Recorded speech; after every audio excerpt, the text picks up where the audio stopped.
Oh, you know, I can probably tell. Are we live? Welcome to another week of Barstool Perspective, where we give you a rundown on the week's news in booze. We're going to try something a little bit different this week. We're going to bullshit for about 90 seconds or so and wait for some people to filter in. We got a recommendation from longtime listener Julia that, or are they watchers? They watchers? Voyeurs, perhaps? Voyeurs. A longtime voyeur, Julia, that we need to slow it down a little bit before we dive right into the stories. So that's only applicable to people that watch it live. You're It is. just boring the absolute piss out of anybody that tunes into it later. On the VOD? Yes. Well, Mike, how do we split the difference then, I guess is the question. I think we've done it right now. Let's jump into some news. All right, well, we'll start off with something a little light then. Mike, a report has come out analyzing insurance data from 2024 and the prior quarter century, looking for the most drunk cities. However, this was based off of DUIs. And in order to get a DUI, you have to Get arrested. get arrested. So there's some fundamental flaws with this data in the first place. Yeah, it's a stupid way to judge. You're judging law enforcement. You're judging where people have arbitrary checkpoints. Yes. Because if you have checkpoints, you've been out on a Saturday night and you've had a drink. Alcohol blood levels are so low now that you're going to get a DUI. So the real arbiter of whether or not you get a DUI is whether or not you get stopped by a cop to begin with. Yeah, that's basically it. And the top city for DUIs was Omaha, Nebraska.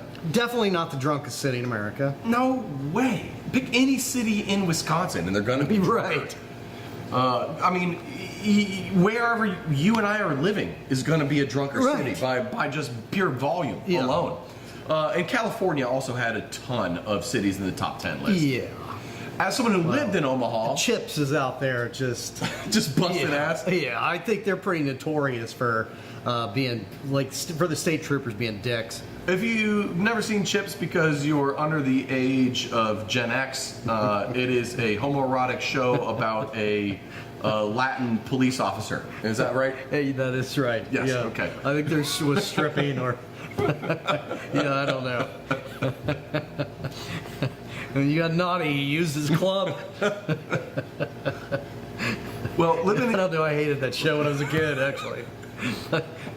well, growing up in Northern Ohio, rural Northern Ohio, living here in Cincinnati now for over a decade, living in upstate New York for half a decade, I've never seen as many DUI checkpoints as I did was when I lived in Nebraska. It was so many that like I had an app that gave weekly, if not daily, notifications of where all the checkpoints were going to be every weekend in the city because there were so many. It was crazy. So, like, go through this list. This list is what, 10? What are they? It's Omaha, they're calling drunkest because of the number of DUIs. Yes. What's next? San Jose, Sacramento, Virginia Beach, Fresno, Minneapolis, Long Beach, Bakersfield, Oakland, New York City. Virginia Beach, yeah, probably drunk. Yeah. But those are Vacation definitely city. not. I mean, New Orleans doesn't make the top 10 list of drunkest cities. Madison, Milwaukee, Yes, right. Cleveland, anywhere in the Midwest. I mean, get the hell out of here. Yeah. Okay, Minneapolis, maybe I'll give you, but That's highly flawed now. yeah, all this is crap is the point of that. So let's move on to the real stories of the week. I think we've bullshitted enough time. Julia, it's good to see you. Noam, welcome. Oh, hey, Owen, you were first today. Nice. Alcohol consumption, we all know, is down. Gallup has released a new poll with their own opinion on these polls. The short of the poll is this. Gen Z population aged 18 plus, only 54% are drinking alcohol. The lowest of any generation ever, and this is down from the prior year, about 6 percentage points, 6.8 I believe. And what Gallup is saying is that these problems aren't cyclical. This isn't just economic downward pressure. This is a structural sea change in the way Americans get messed up. Yup. They're stoners. That's what it We've is. talked about it a million times, but the data, we get this data, then somebody contradicts the data, and blah, blah, blah. But I think it's just becoming common sense that as of right now, weed is the drug of choice for Gen Z. That's really what it is. And I was curious when this marijuana stuff was really picking up and starting to gain more momentum was, if you look at through history, most cultures throughout the world have at one point in time had a single drug of choice. Your society doesn't really balance two drugs well. And I'm not counting caffeine as a drug. That doesn't, whatever. That's Unless you're Mormon, that's not a drug. Yeah, that doesn't count. So, like, we've been an alcohol-based nation for as long as we've been, but, like, cannabis is coming on strong, and, like, can you balance two drugs? And I don't know if you can. I mean, I balance several. I'm like, what the hell do you call it when you throw the balls in the air? Juggler. Juggler. I'm a juggler with drugs. I was gonna say you're a polymath, like you're gifted in your ways of handling drugs. Yes. But juggler's fine too. A carnival sideshow, sure, that works. It is, my life is more like a carnival sideshow, I would say. Sometimes all the balls get dropped. I think that some of that, there is that whole thing that it's complete doom and gloom for the alcoholic beverage industry, and it's definitely not good in the near term. But I think that part of this is how quickly weed got legalized. Also, how little data we have about weed, because you couldn't even study it for decades because it was a Schedule I drug. So we have been living in this, bam, all of a sudden it's legal, and that was really novel and cool, and I do appreciate that a lot. But we also we're only starting to realize the negative side of the negative health consequences of it. So Gen Z right now, I think they're like one of those fat vegetarians or vegans I know. You know, like they're doing something because it's healthy, but it really kind of depends on how you do it. The data's not there yet. It's not as healthy of an alternative as they think. It's not that alcohol isn't bad for you. It is. But weed's bad for you too. It's not this whole like, you know, oh, I'm now suddenly a healthy person because I'm California sober. The data's going to catch up. I say this maybe 5% jokingly. Mike, I don't understand vegetarians and vegans and at the risk of going too off track. If meat is murder, why isn't killing plants also murder? Do the plant also not deserve to live? And if your whole thing is like, well, I want the animals to be well taken care of. Okay, well, are your plants well taken care of? Are they getting sprayed with stuff? Why don't you develop chlorophyll and start fucking living in the sun like a real goddamn vegan would? That's what I want to know. You don't think broccoli loves its mother?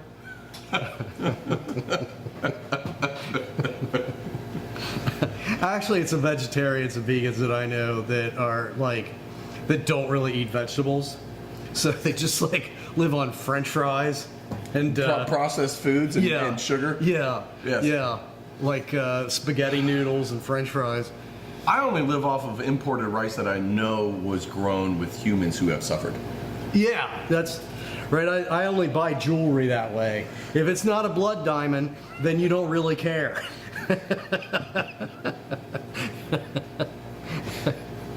Ladies, if that ring you have, if the man didn't insist that some kid's arm was cut off for it, he just doesn't love you that much. Well, speaking of child abuses, what's also interesting with this Gallup poll is that the Republican Party is drinking almost 20% less than the Democrats, who are only drinking 3% less. And they're still talking like they're drunk as shit. Yeah, I don't quite understand the disparity here. But Republican voters have a much steeper decline. And I wonder, because they don't specifically say in this article, so this is going to be a little bit of conjecture, but I wonder if they're specifically talking about the Gen Z age drinkers who are drinking less. The Republican ones are the ones drinking less. And what I have anecdotally seen around Gen Z, which bucks the trend of usually you're Democrat when you're younger and you age into being a fucking dickbag. that maybe the internet and falling prey to the right-wing alt-right pipeline propaganda also leads you to, believe the health Goes claims. hand in hand with being an incel and just maybe it's all kind of tied together somehow. I don't know. It's just bullshit. We don't know what we're talking about clearly, and we don't even vote. So what do we know? Well, if you did in the past, you're not going to get the chance much longer. You should have done it when you could, Brett. Shoulda, woulda, coulda. This trend, Mike, however, is worryingly global.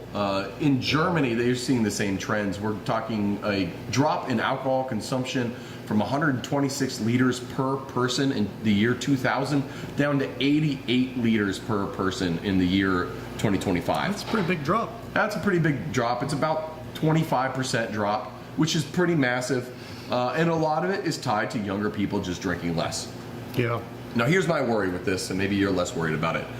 I generally don't really care too much, like whatever, trends come and go. But really what impacts me is that I don't want to lose this beer history. So I haven't been to Germany yet. It's high on my list, but I haven't been there yet. I want to go to Cologne and try all the Kolsch. I want to go to, northern Germany, have the northern German alt beer and compare it to the smoked beers of Munich. I haven't done all that yet. And I don't want to lose it. I do think about that. We have covered in the past this recurrent story of how rapidly Ireland is losing pubs. And so the whole rural Irish pub, I haven't made it to Ireland yet. It's high on the list. I was supposed to go in 2020 and then that didn't happen. So I haven't been, and it's like going to Irish pubs or these German beer gardens. It's kind of like going to see the coral reefs. It's like the clock is ticking. You're going to lose all this stuff. There could be a day where the Irish pub is more of a replica than a real thing because the actual Irish pub is extinct. Almost like how tiki bars aren't actually based on anything Polynesian. It's just like a made-up fucking fantasy of Navy dudes in the Southeast Asia. Yeah. But the tiki bar isn't actually Polynesian. It's an entirely fabricated thing. Do you fantasize a lot about Southeast Asian Navy guys? Damn it. I mean, it's fine if you do. I respect it. Mike. I didn't know that was a thing. The sun, the water, the skin, it all glistens. The white of the uniform. Mike, kids aren't drinking, so I'm going to interest you in something else. I wasn't interested in children to begin with. But proceed. Proceed, Mr. Epstein. There's a restaurant in the UK that is now doing a tasting menu where instead of wine pairing, you can get a water pairing. Jesus Christ. Water sommelier Martin Rees became fascinated with water at a young age when he traveled and realized tap water tastes different in different places. How are there all these people with actual skills who can't get jobs, and that dickhead has one? Mike, he has his own water brand called 90H2O. He has a credits to his name of making a 45-item menu at a water bar in Las Vegas. What? Yes, there's 45 different waters at a water bar in Vegas. And now, water's going global. It's going mainstream, Mike. You can now try different waters from different parts of the world, and you too can realize things taste They have different. water all over the world? Apparently. Who knew? Water cycle. I mean, water does definitely taste different depending on where you are and what they've done to it, et cetera, et cetera. Sure. Well, water tastes different than tap, and Florida water tastes like shit, but we all know that. And I mean, our water's supposed to be good here by national standards in terms of its purity. Yeah. You're not supposed to taste much in it, but even with it, I do get little bits of chlorine. You can taste little tiny bits of it. I mean, I understand this conceptually. It doesn't stop it from just really pissing me off. I'm going to give you a little bit too much more personal information, Mike, but the level of fluoride in the water here in Cincinnati has made my balls grow at an alarming rate. Really? Yeah, I got to get a second vasectomy on Monday. It's going to be traumatic. Yeah. I can only assume it's the water. I think the fluoride is responsible for the vigorousness of your swimmers. It's why I like the Navy now, Mike. Yeah. The water. Speaking of things that... We're going way off the hinges here a lot. The rails, I think, is actually the phrase. It's not our fault. It's producer Dan's fault. If you guys haven't known, producer Dan, he's been suffering a lot lately. He has decided to no longer wear socks with his shoes. And if any good Gen Z person out there knows, that is a horrible, horrible personality trait. We can only assume he's suffering mentally. I mean, we did it as Gen X a lot. They're called boat shoes, right? That was the thing. He's supposed to keep us on track and he hasn't, so we apologize to all you beautiful listeners. This is Dan's fault. Brewdog is also suffering much in the same way producer Dan is suffering.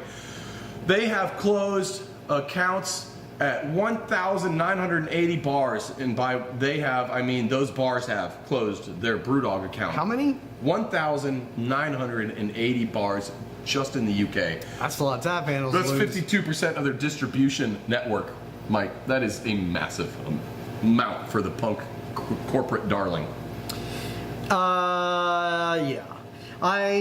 They're blaming purchasing in UK trends that like the bars, I don't know how they do distribution over there, but basically they're whining that they want to go with larger distributors, bigger beer brands. That's why they're getting cut out. And I think that it's a perfect example of why Brewdog is dying, because they're a bad company that makes stupid decisions and they blame everybody else when their product doesn't sell and their bars and their breweries fail. It's bad beer, and yeah, their whole slogan, their tagline has been punk as fuck. And as we have said repeatedly on this show, what they are is corporate as fuck. They're a really douchey company that makes bad beers. So that's your problem, Brewdog.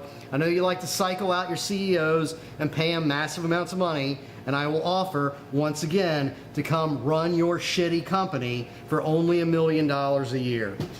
Mike, Gnarly Gnome has a pretty good point here. Crashing and burning is very punk rock.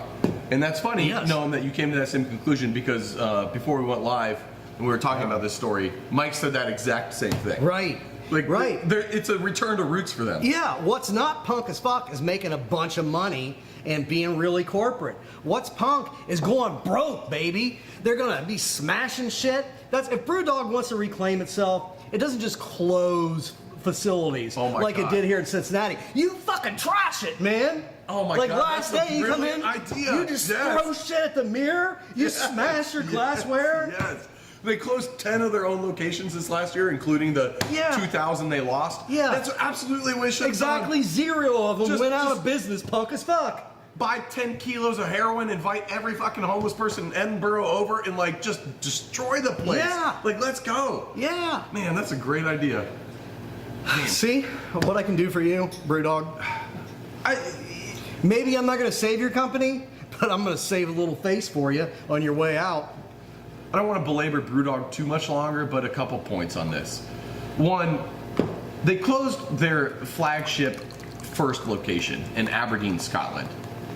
How can you even have the stones to close your flagship location if you even cared at all about your company values and history? It doesn't make sense. They have no values. So the other thing is you joke. Including being nihilistic.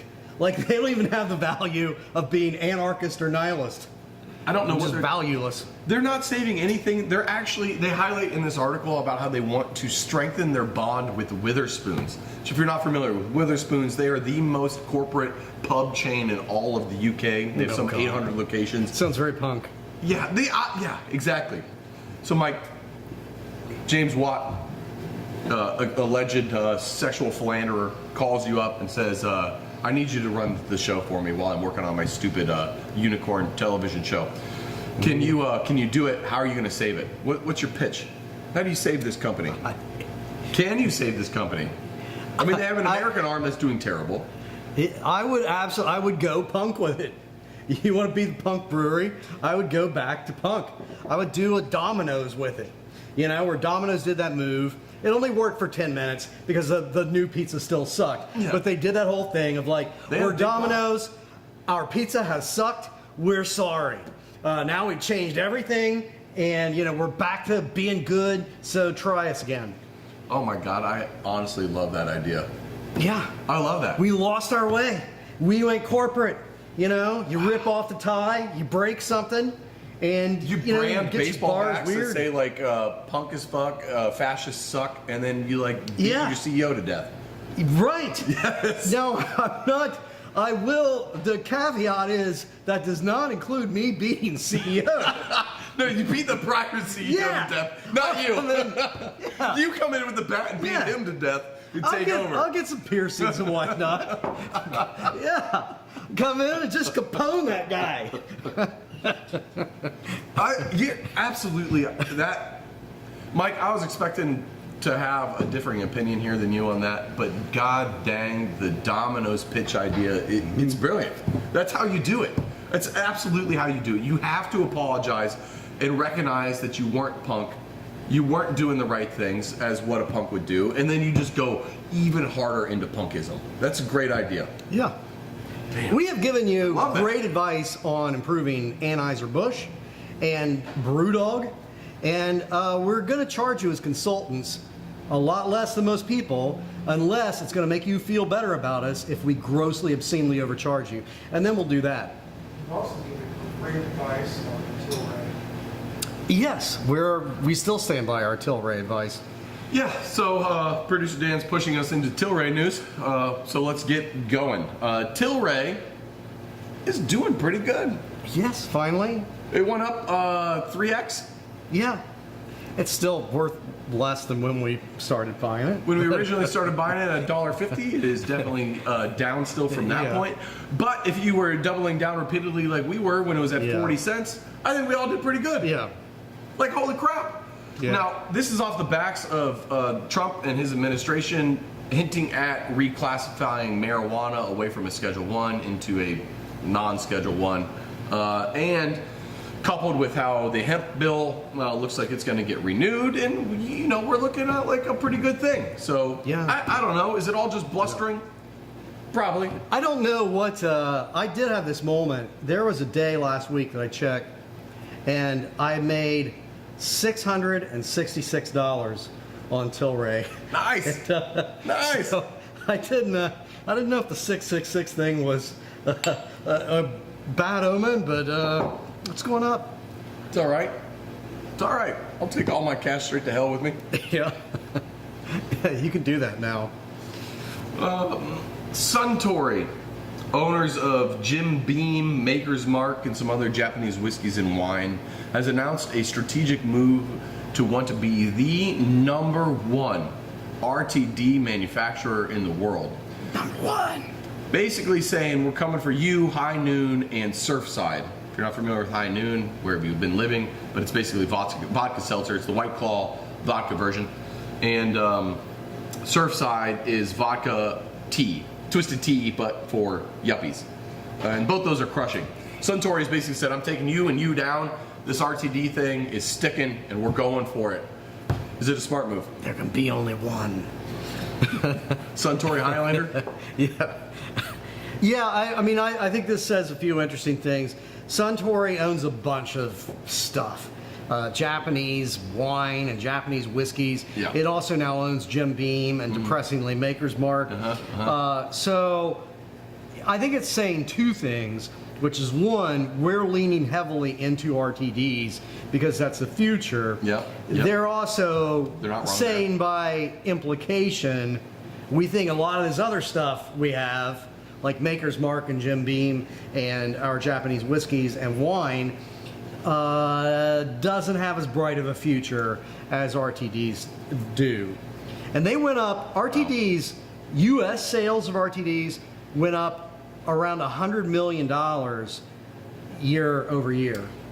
As we talked about, I think 2 weeks ago or so, FMBs are down, RTDs continue to crush. They are doing well, Yeah. and they will continue to do well. Projected growth of them is something like 15.5% every year till 2030. Yeah. So I think it's a good move. I mean, it's a good move financially. culturally, it depresses the hell out of me. But I do think that from an earnings standpoint, it's a smart move. Who's gonna beat them? Like, who can even take down Suntory at this? Because I think it's great. They're the first big multinational spirits manufacturer to come out and say, like, we're pivoting and focusing on RTDs, Yeah. which I think is actually a really smart move. But is there anyone, can Diageo do it?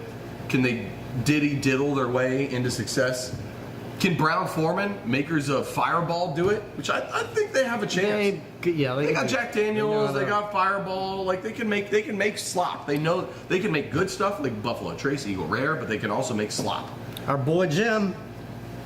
Jim Cook, Yep. Sam Adams is doing well. Sun Cruiser's doing very well. Yeah.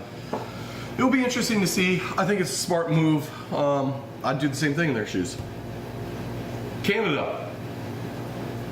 For it. There's been a huge recall on Canadian Royal whiskey. Apparently there's some glass contamination in bottles. Mike, Crown Royal whiskey. what did I say? Canadian Royal, which is effectively the same thing.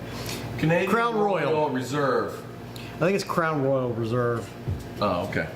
That Well, yes. I mean, whatever. we should probably get the name right because It says is- Canadian Royal Reserve right here in the article. Oh, does it? Okay. Well, maybe I remembered it.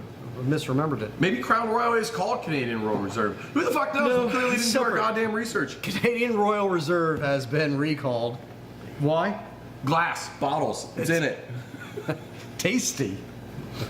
I'd filter it out and drink it. Who cares? Yeah. What are the odds? Perforated fuck colon. Who cares? Yeah. What are you gonna do? Shit yourself?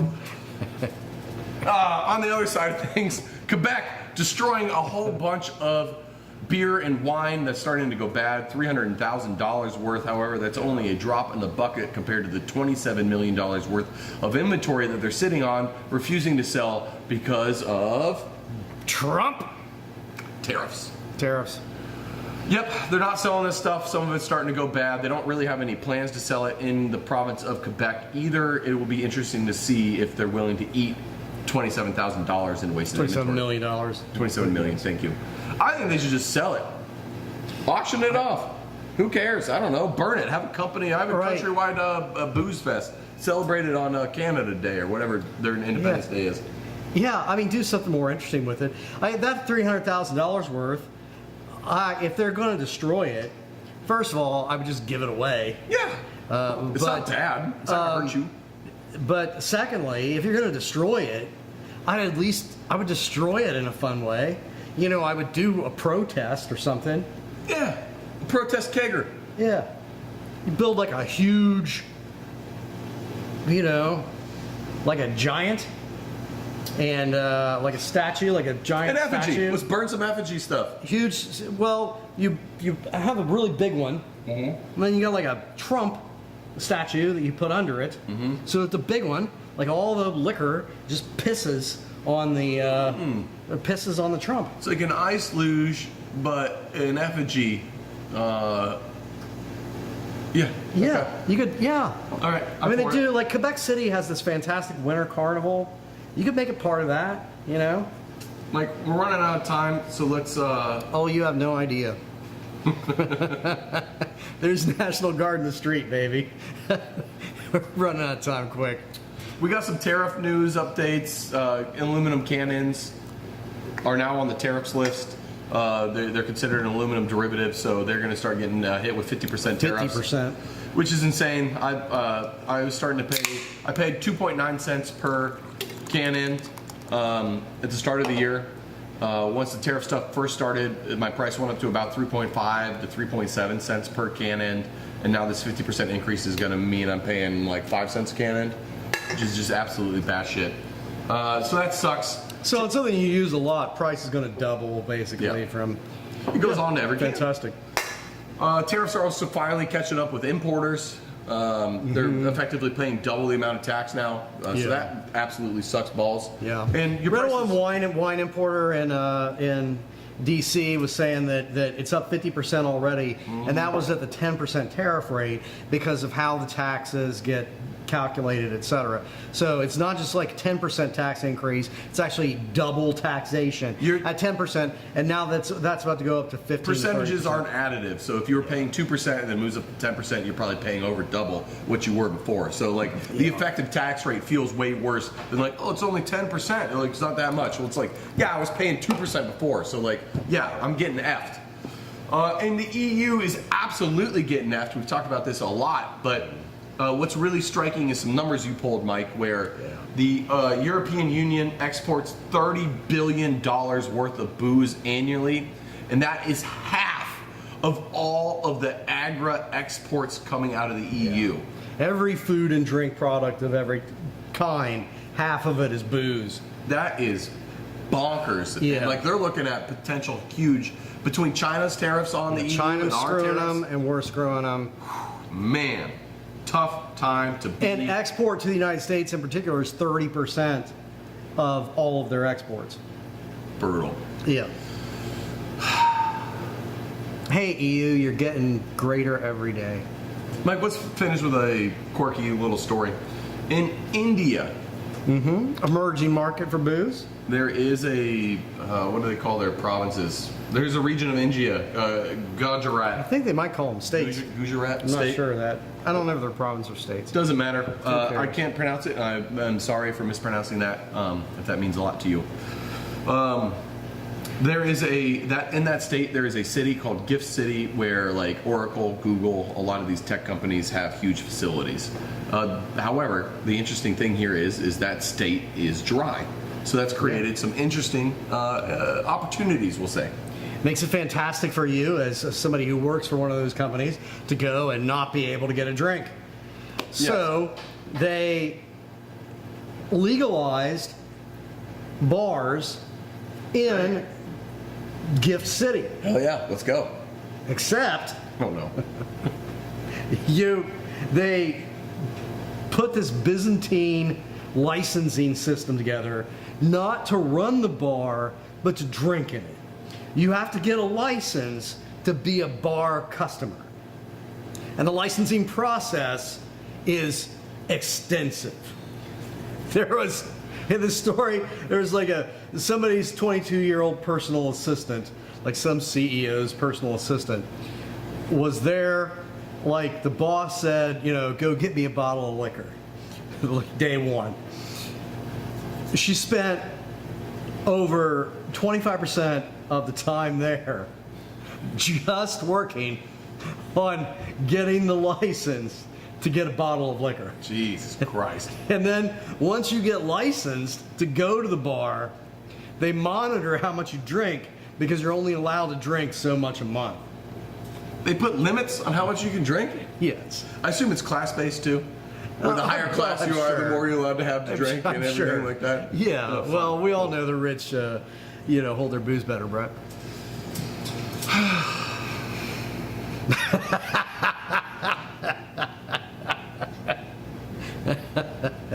That heavy sigh is the future.